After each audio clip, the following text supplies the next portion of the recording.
Magandang araw po. Ako po si Anica Velasco na humihingi po ako ng tulong pinansyal para po sa aking anak na si Princess na 2 taon na po siyang lumalaban sa sakit na leukemia cancer na napakahirap po na battle.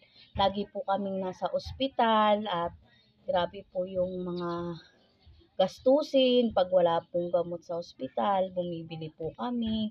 Sa loob po ng 2 taon, kung saan-saan na po ako humihingi ng tulong. Kaya po, nakita ko po yung parang mga tinutulungan po ng grupo po ninyo. Kaya nais ko din po sanang ilapit yung aking anak na makahingi na kahit piso-pisong tulong lang para sa kanyang gamutan. Natatagal pa po kasi ng 3.5 years. Sana po matulungan niyo po kami. Ito po si Princess.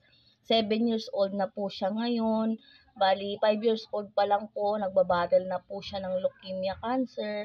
Hanggang ngayon po naggagamot pa rin po siya, nagkikimo-kimo. Lagi po kaming nasa ospital. Bali, 2 days pa lang din kaming nakakalabas ng ospital, and then di pa po namin alam kung kailan po yung mga susunod pa po niyang chemotherapy. Depende po kasi sa kanyang dugo. Pag bumabagsak po, lagi po siyang sinasalinan. Pagka okay naman po, dire-diretso po yung kanyang chemo. Sana po matulungan niyo po kami. God bless you po sa inyong lahat.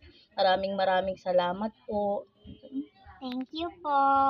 Maraming salamat po.